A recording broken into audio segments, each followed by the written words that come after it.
Okay,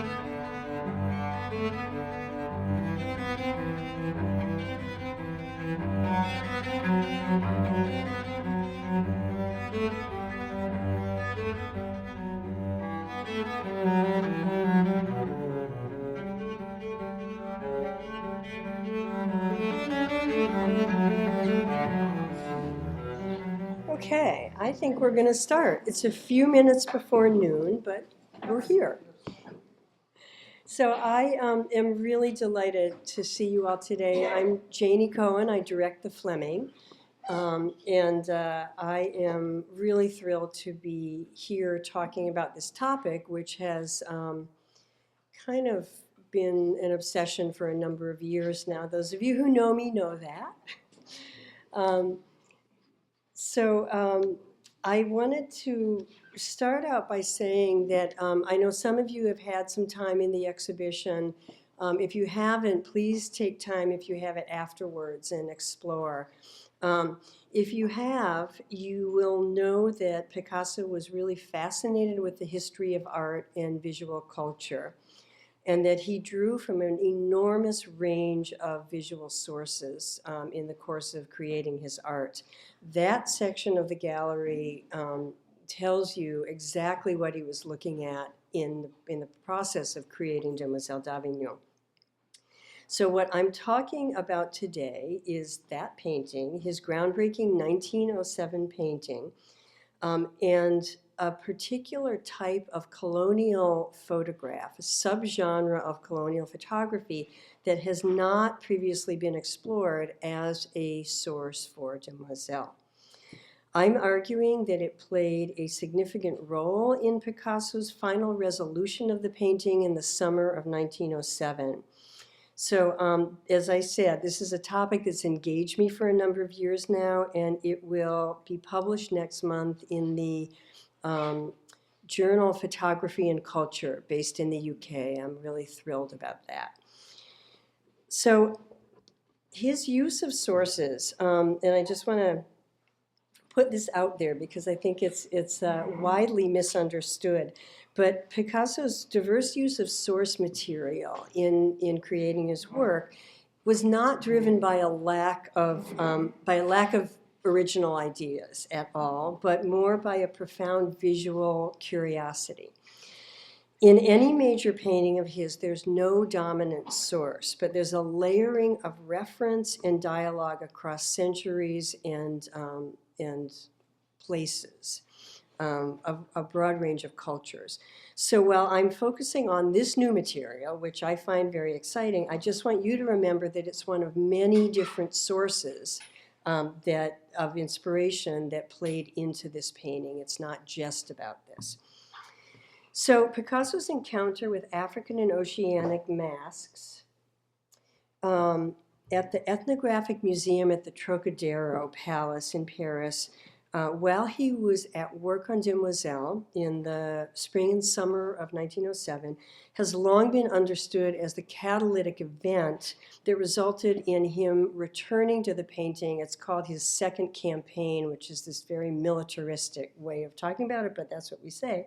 When he went back to the painting late in the summer of 1907 and changed the three outline figures. So just to point them out, that one, and that one. So all of them initially had this look, which is referred to as the Iberian Demoiselles, because they were influenced and inspired by ancient Spanish or Iberian sculpture. So I'm arguing that African artifacts at the Ethnographic Museum and reproductions of them were not the only source that resulted in the Africanization of the Demoiselles, but that the anthropometric style photograph, and that's the term that's used, that you're looking at here, which was made for and circulated in European markets in the years prior to and following the turn of the 20th century, that it also had a major impact on the painting. In the course of my talk, I'm going to explain and to show you why I believe that Picasso found a number of solutions for Demoiselles in this genre. including specific poses, a framework for the final composition of the painting, a powerfully transgressive affect in the painting, an impetus for the Africanization of the prostitutes, and I also believe that it fueled his interest in simultaneous multiple perspectives that led shortly thereafter to Cubism. So for me, this all began about 18 years ago in a photo history conference session that was given by a friend of mine, Alison Nordstrom, who was at that point the curator of the George Eastman House. She showed this colonial photograph and showed it to note the relationship of the postures in it, so the frontal and profile poses, the relationship of those to contemporaneous forensic photography. So in other words, the mug shots that were becoming really commonplace in the police stations of Europe at this time. So this was all happening at the same time. This photograph is dated 1885, and it's attributed to Luigi Noretti, an Italian photographer who had set up a commercial photo studio in Massawa in Eritrea that year in 1885. It's entitled Eritrean Prostitutes. And as you can see, it depicts a group of 6 nude women in a highly stylized configuration. So I remember at the time registering the photograph's uncanny connection in both subject, because of course Demoiselles is a brothel, subject and form to Picasso's painting. So I noted the citation for the image and I filed it away for a long time. But several years later, in 1998, Anne Baldassari, who was then the curator at the Musée Picasso in Paris, published a very important book called The Dark Mirror, Picasso in Photography. And this book made evident that that he had a vast collection of photographs, and that in it there were indeed photographs of Africans taken by European photographers in Europe's colonies around the world. But interestingly, there were none of this particular type reproduced in her book. So 3 years ago, when I finally began to look into the Noretti photograph, I found that the poses of the women had their origins in anthropometric photography, which was a disturbing racist artifact of the colonial enterprise. It was first used in the 1860s by anthropologists and ethnographers in an effort to quantify and compare human physical characteristics among colonial populations. So in its most extreme form, and I'm not showing you these images, anthropometrics involved an individual photographed either entire figure, nude, or just the head in frontal and profile against a measuring rod or a graph paper. So the goal was to standardize physical measurements for what was then viewed as scientific inquiry, and of course what we know now to be scientific racism. The format was eventually abandoned, and in large part due to the lack of cooperation among its subjects, which is totally understood. But the formal and informal juxtaposition of frontal, profile, rear, and squatting or seated figures, and frequently with their chin resting in their hand, became a common trope that was used in group photographs by colonial photographers working both in the field and in the studio. Again, as you see here in the Noretti photograph. So I want to show you a few of these from various locations in Africa. This is Duma women in Gabon. This is Fulbe women in West Africa by Edmond Fortier, who was based in Senegal. This is Ebrier women on the Ivory Coast, also taken by Fortier. And as I looked further in the African photographic archives, I found that examples of this kind of colonial photograph were really ubiquitous, showing up in late 19th century photographic production throughout Western Europe. And all of these images that I'm showing you were produced as postcards, as well as photographs, and were circulated to Paris and elsewhere throughout France at the time.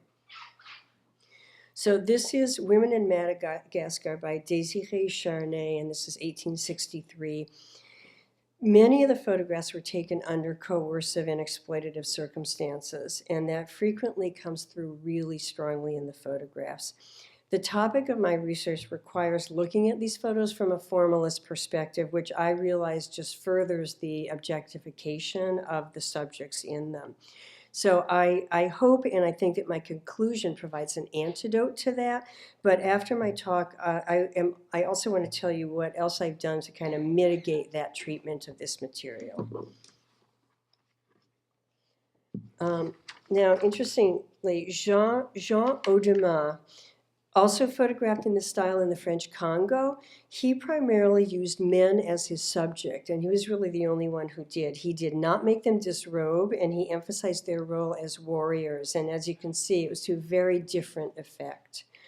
There are a lot of other examples from the Belgian Congo, the French Congo, South Africa, Madagascar, and Botswana, among other locations that I found in looking at and working with African Archive.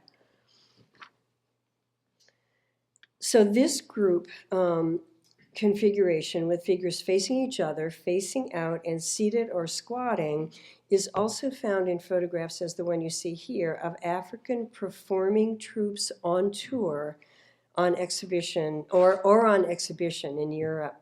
This photograph is entitled Bodyguard of the King of Dahomey, International Exhibition. It was taken by an unidentified photographer in Hamburg in 1890. And here's another example of another performing troupe identified as Ashanti women, photographed by Carl Gunther in Berlin in 1893, also during a performance. Now, the subject of these two photos is particularly significant in this context for a couple of reasons. Patricia Layton, who is also a photo historian and Picasso scholar, she first discussed the Kingdom of Dahomey, which is present-day Benin, how it had attracted a lot of attention in Paris during the French military campaign in the decade prior to Picasso's arrival, so at the end of the 19th century. The media had given a lot of sensationalist coverage to the fact that the King of Dahomey had a female bodyguard, and the women had the reputation of being fierce women warriors.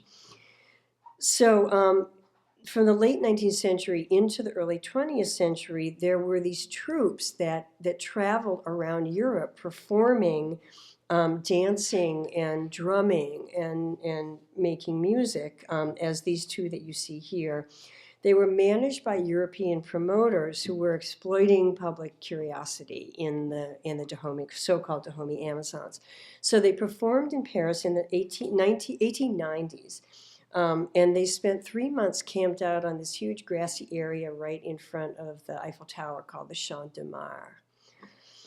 Postcards of the groups were produced for specific appearances, and they were sold by the troops themselves actually to earn money for their performances. So it's likely that these particular images were still circulating when Picasso arrived in Paris in 1900. It's also well documented that there was a Dahomey village, so a kind of a pseudo village that was set up in the 1900 Universal Exposition, which was like a World's Fair. And that fair was the reason why Picasso first went to Paris in 1900, because he had a painting in the Spanish pavilion. It's also known that there was a Dahomey village in the Colonial Exposition set up in the Bois de Boulogne in Paris in the summer of 1907 when he was working on the painting. Various promotional photographs show the entire troupe of both men and women, and they're heavily costumed in these cowrie shell costumes and very well covered up. So these 6 women who were posed semi-nude in the Berlin studio in 1893, or they could have actually been in the performance venue, were clearly arranged in the anthropometric style. They're dislocated from the performance context and placed under this pseudo-anthropological lens, which clearly and presumably justified the nudity. So these two photographs were taken under very different circumstances from the photograph shot in Africa, but you can see the physical similarities here. So the chief characteristic of the type of photograph that I'm looking at in relation to Demoiselles, the characteristics are the following. So there's the very idiosyncratic juxtaposition of poses, the frontal profile, three-quarter, and seated or squatting figure in the foreground, frequently with chin resting in hand. There's the compressed spatial relationship of the figures, both sideways and depth-wise. There are the gazes that are both lateral across the space and outward. There's the primacy of the outward focus at the expense of any connection among the women. The architecture of the composition and the angularity of the women's arm positions contribute to a very hieratic or stylized, symmetrical, geometric image. So what evidence do we have that Picasso was familiar with images such as these? I mentioned, as far as we know, there were no examples of this genre of photograph in Picasso's collection. The images, however, were really common at the time. As I said, they were circulating as postcards in books, even in advertising, as I'll show you in a minute. So the development of the photographic postcard, which first began in 1869, and the huge photographic industry in the colonies, in Europe's colonies in the late 19th and early 20th century, really came together at a critical moment to create this very active market in Paris. Well, in European capitals, but Paris was foremost among them. So within that market, photographs and postcards with images of what is sometimes called colonial nudes managed to bypass a very strict censure on pornography, essentially, that existed in a number of countries, including Italy and France, because the women were non-Western and because the images were really framed as anthropological or ethnographic. This type of image was not only collected by individuals, it was collected by museums, by archives, and by libraries. And I found really amazing documentation on all of that. And then further, the photographs and the postcards were also exhibited in the international expositions in each country's displays from the 1860s forward. So this was a very common kind of imagery. And they made their way through the picture postcard to the general public. So it's estimated that at least 7,210 different postcards were produced in colonial West Africa between 1900 and 1918, and that 60 million postcards were printed in France. Now, not just of this type, but some of these were reprinted in France at the time. And then this figure doubled to 120 million by 1910. Picasso's own postcard collection, most of which he presumably purchased in Paris, included images made by photographers shooting in a variety of places, including Egypt, Senegal, Holland, Laos, and New Zealand, among other locales.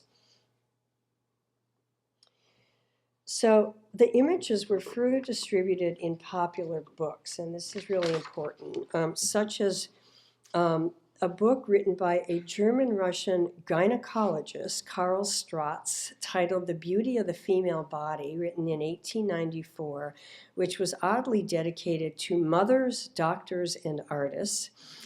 And his 1901, The Racial Beauty of Women, which included the 1893 photograph of the Dahomey Amazon performing troupe. So these are examples of a type of publication popular throughout Europe in the late 19th and early 20th centuries that ostensibly shared kind of purported to share the results of anthropological research that compared physical attributes of different races and cultures. The publication served, of course, to advance the racist ideologies of colonialism.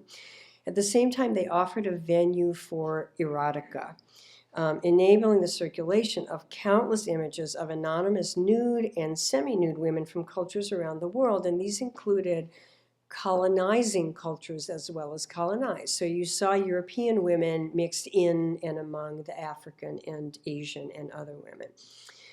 So books of this type were published in Germany, the Netherlands, England, France, and the US by anthropologists, racial theorists, and gynecologists. Strangely, to give you a sense of how popular and ubiquitous they were, the 1901 Karl Straat's book was reissued in a new edition with additional images every few years for over 40 years. And another example by Albert Friedenthal called The Women in the Life of the People, 1910, totaled 35,000 copies in its first 3 editions, and the third contained over 1,000 images each. Individuals, pairs, and groups of colonial nudes, quote unquote, appeared in other pseudo-ethnographic and publications of erotica, some aimed specifically as artists, such as a weekly illustrated journal called L'Humanité Féminine that was devoted to the study of the female form of all races. Interestingly, this was published in Paris only in 1906-07, exactly the time Picasso was working on Demoiselles. And the majority of the issues in its brief life were dedicated to the femme d'Afrique. And we know that he was looking at this because of a note in one of his sketchbooks in which there were studies for Demoiselles. He made note of exactly that, L'Humanité Féminine, Femme Afrique. What you're seeing now is an image of 2 Tuareg girls from the January 5th, 1907 issue.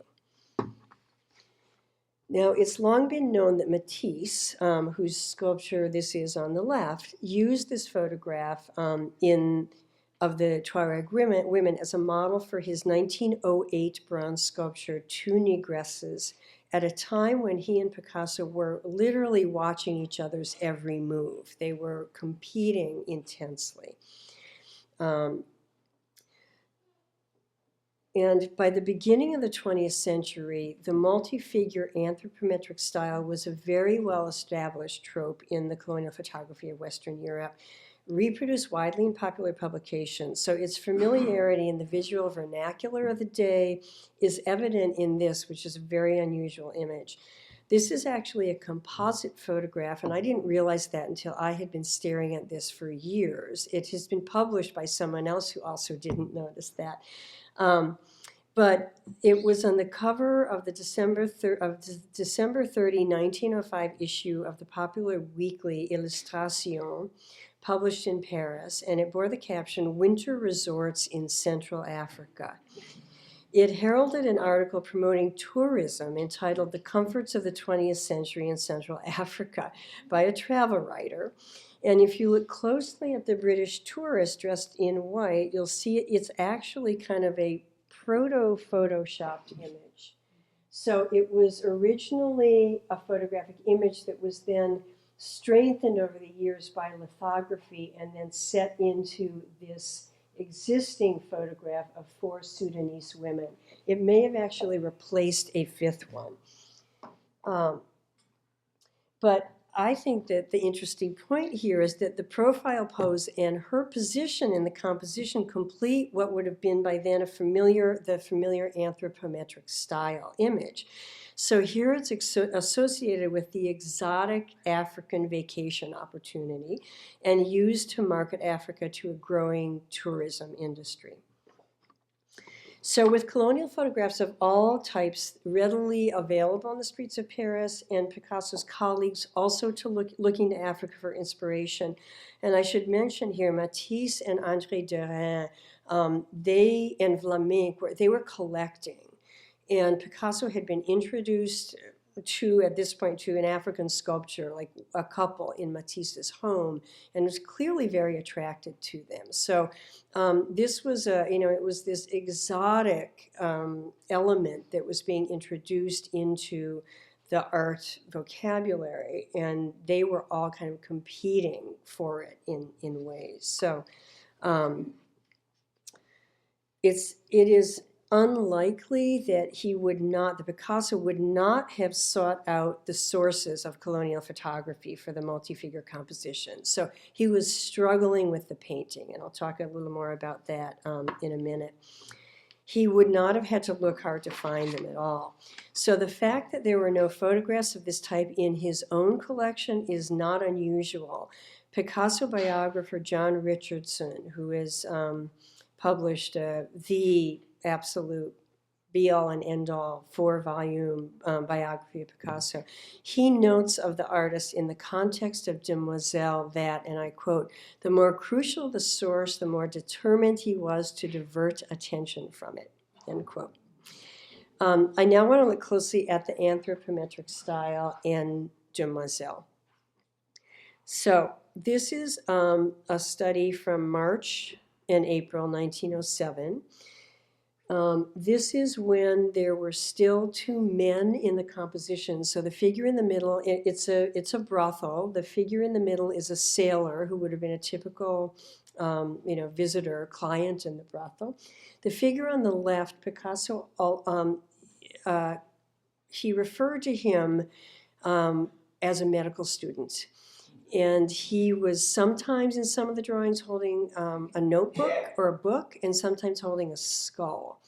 So it was essentially a kind of a narrative moralizing composition initially.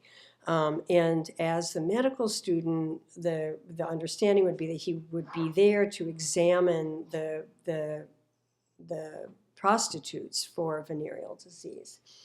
Ultimately, as you'll see, he removed the men.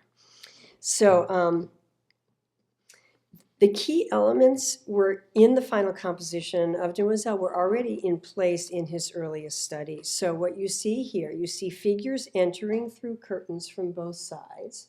So you see on the left, it's the medical student. On the right, it's one of the women. A crouching or seated figure on the right. And so all of the elements are already there. What he is about to do is remove the 2 men and then accentuate other aspects of it. So this is the final study. He did, over a 5 to 6 month period, over 700 studies for the painting. And I just want to let you know that those 2 tiny Kindles in that room hold every single one of them, which you cannot see anywhere. And the iPads also show you all the studies for each individual figure in the drawing I just in the final composition. So between the earliest studies and the final preparatory drawing that you see here, the composition evolved significantly from a narrative brothel scene, a narrative moralizing brothel scene, to a stylized static frontal presentation, from a conventional spatial configuration to a disorienting compressed space, and from a chiefly curvilinear line to a very angular line. So when he prepared the canvas and laid down the figures, he emphasized all of these aspects of the composition already. William Rubin, who has written extensively and already long ago about Demoiselles, used the following terms: stasis, symmetry, frontality, and hieraticism, or stylization, to describe the characteristics of the African figure sculpture that Picasso saw when he visited the Trocadero Ethnographic Museum in the summer of 1907. And these are precisely the adjectives that describe this style of photography, I think even more so than the artifacts themselves. And I want to just describe briefly his experience at the Ethnographic Museum, because as I said, up to this point, this is what has been understood to have been responsible for the changes and for the Africanization of the painting. So he was working on the painting into the early summer and was not satisfied with it. And at some point he took a break from the painting.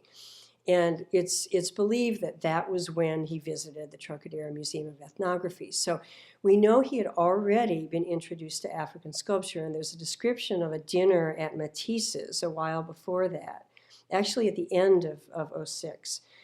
Where a specific sculpture, African sculpture that Matisse owned, was handed to Picasso, and he held it for the entire night. And then the next morning, colleagues, friends went to his studio, and there were drawings of it all over the floor. So that was really the beginning of it.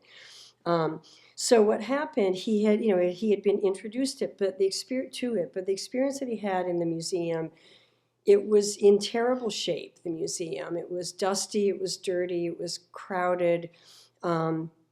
he was there by himself. And he was in a room that would have had African and oceanic objects mixed in together. But some of them were identified as spiritual objects that were intended and created to ward off evil spirits and to protect the owner. He, many years later, described his visit and talked about how he was really stopped dead in his tracks by this. And it was dusty and dirty, and he couldn't wait to get out, but he could not leave. He was really transfixed, and he understood. He was not only struck by the forms, but he understood the purpose of African art. And he said in that later interview, he said, Demoiselles was my first exorcism painting.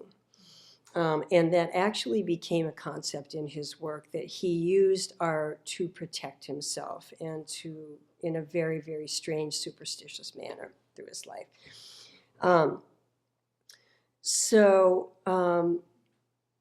The changes from what you're seeing here to this, so when he returned to the painting, the changes that he made were absolutely transformative, and they altered the dynamic of the entire composition and the overall affect of the painting. So I am arguing that it was not just the impact of the African artifacts, but it was also the photographs, that when he came back to the painting, and he may well, chances are he knew those photos, he had been familiar with them. But throughout his life, there's this thing that I refer to as the 11th hour phenomenon. He's struggling with a painting, and then he's struck with inspiration, and he just does it. He finishes it. So what I'm arguing is that the photographs also played a role in catapulting, in coming back to the composition and treating it in a way that catapulted it into an entirely other realm. So with the addition of the mask to the two figures entering through the curtains on either side of the painting, here and here, he dramatically strengthened the symmetrical, hieratic aspect of the composition, bracketing it with two forceful figures facing each other across the space of the painting. And then along with the strong lateral gaze established by those three, he strengthened the outward gaze of the painting through the swivel of the head of the crouching figure and the radical masking of her face. So now you have three figures that stare very directly and intensely out of the painting, profoundly shifting the directional thrust of the image. And I want to stress here that one of the most revolutionary aspects of the painting was this confrontational gaze out of the canvas. What he was doing was aggressively shattering what the 18th century French philosopher Denis Diderot referred to as the fourth wall, which is the imaginary wall at the front of a proscenium stage or at the front of the painting through which we observe the action. So this would have described the earlier studies with the sailor and the medical student. The figures, though, now directly engage us as viewers. So we essentially have replaced the two men in the painting. They are looking right at us. So the use of the outward gaze within a multi-figure composition like this introduces this disconnection among the figures that was very rare in painting at that point, with the exception of like 17th century group portraits. But it's a fundamental characteristic of anthropometric style photography that the figures are disassociated from one another because they're yielding to the primary relationship between them and the photographer, the viewer. So in the photographs, they may face one another, or they may even have a hand on the shoulder of another one, and that would have been in response to the photographer's directive, but interactions among them are really precluded by the scientific enterprise. One other thing I want to note, I think I have time, that one of the other things that he borrowed in his borrowings, he borrowed absolutely every aspect of paintings and visual sources. So the palette of something, he borrowed the palette of various sources. So an example that Anne Baldessari at the Picasso Museum points out, he had some Egyptian photographs that had this kind of pinkish cast to them. I'm not sure if they were sepia or what, but they were very pink. Those images were very, very important in his Rose period. And so she argues that he actually brought in the pink palette from those photographs to the Rose period work. So what the darker, the kind of grays and sepias and blacks that you see in the Africanized heads may and probably do refer to the palette of the objects, of the artifacts that he would have seen at the Trocadero Museum, but I think they also reference the palette of the silver gelatin print. So the same way he had brought in the sepia and pink tones, I think he's now kind of bringing in the photograph into the paintings. So another aspect of the masked faces that I want to point out are the striations on the nose of the two masked figures on the right, which refer to markings on African sculpture. There was a certain kind of Kota reliquary sculpture I'll show you later that had exactly these kinds of markings on their face from the French Congo that Picasso would have seen at the Ethnographic Museum. They were there at that point. But I also think that they likely refer to body scarification, and this is a subject that appeared repeatedly in African colonial photographs of the period.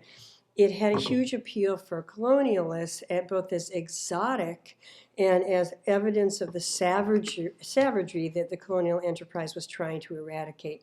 So one photo historian refers to the popularity of the subject as almost a subgenre in colonial photography. And I've seen so many images of scarification and looking through the archive. So what you see here is a dot pattern facial scarification in an unattributed photograph in Bangala in the Belgian Congo. And I think that Picasso may have referred to this kind of mark of Africa in the line of dots above the eyebrow of his Iberian demoiselle in the center of the composition. So whenever I'm in New York, I visit the painting. I always see new things. And this is something I only saw about, I don't know, 8 months ago or so. So now the crouching woman in the lower right of the canvas is the figure that he altered most radically when he returned to the painting in the summer of 1907. All aspects of this figure, I feel, warrant looking at closely in the context of the photographs that I'm talking about. So Picasso's interest in multiple views of the body was just taking hold at this time. And this is what led immediately after to Cubism. So in light of his visual veracity, he was really a sponge. And his working methods, any new or freshly viewed source that mapped onto his formal interests at the time would have suggested possible solutions to him or would have informed ideas that he already had in mind when he returned to the canvas that summer. So as you've seen, common to this kind of photograph is the juxtaposition of frontal and profile or frontal and rear views of African women. On the left is a photograph taken by B.W. Caney in South Africa in 1880, identified as young Zulu women, and a postcard by Edmond Fortier with an image taken in Senegal between 1905 and 1910 of young Jola women. When he went back to the canvas for the final changes, he spun this figure's head in the opposite direction from the rest of her body, combining rear and frontal views. And in addition, he described her nose in profile, as you can see, Africanized, but also in profile, combining frontal and profile views in her face. So this was the very, very first time on canvas that he presented this thing that would become an absolute stock in trade for Cubism, which is a figure depicted from different perspectives simultaneously. The physical contortion in this figure is really uncomfortable, and it contributes this visceral force to the painting that really remains strong today. And I had this really funny experience at the Met, there was a young docent who was talking about the painting and mentioned the fact that that spinning makes us think of the Exorcist film, right? You know, where he used the same device, you know, to be equally terrifying. And it just struck me that, you know, this is Picasso's first Exorcist painting, and and the film was made in 1973, which is the year he died. So there's all kinds of weirdnesses with his stuff all the time. So Picasso had actually first begun depicting African bodies in 1906. So there's another aspect to the crouching figure that corresponds to all of these photographs, which is the sharp angle of the figure's arms with her hand on her hip, which you see there again on the figure on the right. So this is a pose that he had already depicted and already associated with the African body in a 1906 notebook drawing. And this is just a close-up of the drawing, but we think that it may have been done in one of the colonial villages in Paris, because in the background there's a pond and a hut, and that actually, you know, would have been how the quote-unquote native villages were built and installed. So what you see on the right is the Coda reliquary that I mentioned just before, that would have been not this particular one, but others of its type were in the Trocadero Museum when he visited it that summer. So again, he's another thing that he did in other examples was combine the sculpture of a culture with the photographs of people from that culture, which is what I'm arguing that he did here. So the angled arm is a pose that's found frequently in standing and seated figures in anthropometric style photography, as you can see in the Dahomey Amazons on the right. And it really is it's a distinguishing characteristic in all of these photographs. So note also the position of the crouching figure's head resting in her hand. This is a detail of the painting that Picasso spent a whole lot of time on. When he went back to the painting, he did a whole series of drawings, watercolors, and oil paintings of that detail of the head in the hand. So this is a pose that is seen in squatting or seated figures in the Colonial group photographs, included in both of the photographs of the African performing troops that I've shown you. You could argue that it was a natural resting posture, right? But there was a particularly disturbing photograph of 4 Botswanian women that suggested otherwise to me. I mean, I was seeing it come up again and again, and I was wondering, because it was clear to me at a certain point that all of these were stock postures. So this was taken by an unknown photographer and published in another one of the German publications that cataloged women of various cultures. It's clear from the photograph that these women, the seated women with their hand holding up their chin, were directed by the photographer to stand in that manner. So these were clearly stock poses, as were the position of their left hand in their laps and the postures of the women standing behind them. So the photographs, the anthropometric photography, and the commercial, what's sometimes called ethnopornography that developed from it, it involved routine forced nudity. Now, in some cases, the women were naturally, they were naturally shirtless in their environments, but in many cases, that was not the case. In the case of the Eritrean prostitutes, they were prostitutes, but they would have been Muslim or Catholic women. And I have seen a large number of Nuretti's other photographs of Eritrea, and the women are always clothed in them. The what really struck me today and struck me in looking at image after image as examples of pretty extreme objectification of African people, particularly women, by Europeans, primarily men with cameras. That the subjects, well, we're kind of trained in photo history and anthropology. You're really warned against reading affect into historical photographs because it's a very hard thing to do.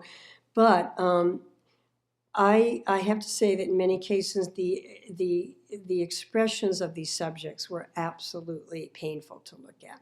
So in some cases they were without affect, like the performing troops, didn't seem to care, or perhaps they were told that, this was kind of the scientific style and they shouldn't smile. But frequently their expressions, as you can see here, suggest an emotional response. And sometimes it was enormous discomfort, sometimes it was defiance. And presumably, to the directives that they were given and the kind of the personal violations that essentially shape this whole corpus of imagery. So I want to look at the faces of the Demoiselles again. So Picasso's so-called Iberian figures, the two standing in the center who are not masked, whose faces were inspired by Iberian sculpture, the shape of the eyes particularly. These two bear kind of a flat affect. They're not seducing the viewer, and they seem to kind of deflect desire altogether. The figures entering the space from either side are at a further emotional remove. Their faces are concealed behind masks, and the masks themselves have no affect. So they don't engage the viewer directly at all. It is really in the masked face of the crouching figure that I think the overall affect or tone or emotion of the painting is sealed. So implicitly, this mask also hides expression, but in the context of the painting, it reads as a very strong expression of resistance, even hostility. It's abstracted, but it's unyielding, it's impenetrable, and it tips the overall affect of the painting. So with the croucher's facial expression and her absolutely torqued posture, her chin resting in her hand becomes a menacing, challenging posture. The expressions in the faces of the women in the painting were unwelcoming and unprecedented in the history of art, and it's clear that they contributed to the uniform negative responses from those close to Picasso who saw the painting in the summer of '07. And if you haven't heard it already, when you go through the show, we have those comments recorded, and they are on a sound piece done by Jen Carson right here, right as you're standing in front of the painting. You hear those comments from the people who saw the painting in '07. So André Salmon, who was a writer who was very close to Picasso, he first published a description of the painting, and he was the first eyewitness to do this. He did this in 1912, so a number of years had already passed. But he noted the expressions of the women at the outset of his description of the painting. And what he wrote was, this canvas has, quote, "This canvas has never been exhibited in public. It has 6," and he got that wrong, it has 5, large female nudes drawn with a marked crudeness. For the first time in Picasso's work, the expression of the faces is neither tragic nor passionate. They are masks almost free of any humanity," end quote. And then he goes on to write, and his prose is really florid, quote, "Nudes were born whose deformation was hardly surprising given that we were prepared by Picasso himself, Matisse, Derain, Braque, Van Dongen, and before that Cézanne and Gauguin," and he was right. It was, and then he goes on to write, "It was the hideousness of the faces that froze with horror the half-converted. Deprived of the smile, we could only recognize the grimace," end quote. So Picasso's half-converted friends and associates responded with a genuine shock and outrage that matched the aggression of the painting. So you'll hear this in the quotations, but just to summarize, they accused Picasso of having gone crazy, and I'm paraphrasing them, of having gone crazy, of ridiculing the modern movement, of staging an audacious hoax, of creating a painting that was a loss for French art, and of painting women who were monstrous, and these were all epithets, monstrous, appalling, frightful, horrid, grotesque, and hideous, to give just a sampling of the adjectives that greeted the painting. And then Picasso's friend and competitor, the painter André Derain, predicted that quote, one fine morning we would find Picasso hanged behind his large canvas. So Picasso was intentionally, and in conclusion, he was intentionally and forcefully transgressive in breaking the fourth wall with the outward gazes of the figures, and with expressions that were at best affectless and at worst hostile. I believe that the expressions of Picasso's Demoiselles were informed in part by the direct, unsmiling gaze of colonial subjects in response to the invasive eye of the camera, that this style of photograph contributed to the transgressive power of the painting at the time of its creation and to the rabid response to it. It is the women who possess the power of the gaze in Demoiselles. So Picasso spun the directionality of the visual subjugation 180 degrees. And in terms of language, or to borrow the language of contemporary visual anthropologists and photohistorians, he was troubling the archives. So he was mixing things up. He was turning things on its head. The forced nudity and prescribed poses of subjects in colonial photographs strips them of their agency, obviously. He flips this around, and their agency is palpable. But, and this is really important, it is critical to understand that the power that he invested in the Demoiselle was intended to serve him alone. This was not a political statement. His goal was to shock, to subvert tradition, and to catapult himself to the apex of the avant-garde. And remember also that he later called this his first exorcism painting. The Demoiselles were his intercessors, and they were empowered to protect him from his demons. So the summer of '07, those demons included the end of his relationship with his lover, Fernand, and his morbid fear of syphilis, which was something that drove his art. And it is assumed by John Richardson and others that when his relationship ended, he went back to the brothels that he had been visiting since childhood in Spain, but, in Paris now. So this was, in fact, an exorcism painting. So as we've seen, if you've seen the exhibition, you will have, and if not, please look. We know that he drew from a world of artistic sources and that they contributed really to the evolution of the painting. But the anthropometric style photograph, well, it was a European construct, right? It was invented by Europeans, but its source in the scientific method, however flawed it was, and it was very flawed, it removed it from the visual language of European artistic tradition completely. By 1907, this compositional style had been circulating for several decades. It had currency as a means of representing exotic bodies to European audiences. In Paris in 1906-07, it would have been most closely associated with Africa. Most of these examples were taken in Africa. So in Picasso's efforts to cut ties with European painting, here was a compositional framework that carried associations of the primitive and that bore no relation to European painting and visual traditions. He would have seen in this genre of colonial photography an artistic solution that met his needs at that moment. But as was often the case with his sources, it offered not just a formal solution, but a deeper meaning that served his purposes as well.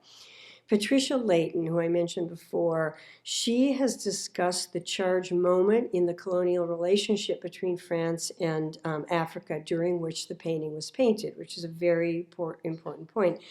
And she argues actually that it emerged from that context. So I do not share her view that Picasso created Demoiselles as an anti-colonialist critique, or even just as a pictorial response to an ideology or a political impulse that was absolutely shared by his circle. But I do think that he would have recognized that the use of such source material at that time would only have intensified the shock value that he needed for the painting and that he sought fervidly. So to finish, we've long known that the artistic legacy of Europe helped to shape the structure of Demoiselles d'Avignon. But the changes that he brought to the canvas, the radical changes that he brought to the canvas in the summer of 07, he mined from a very contemporary Europe, and specifically its African colonies and the difficult colonial interface. I believe it was not just the masks and the sculpture, but also the commercial erotic photographs flooding Europe at the time that enabled Picasso to reinvent the female nude in such a violently radical manner that it would change the course of Western art. Thank you.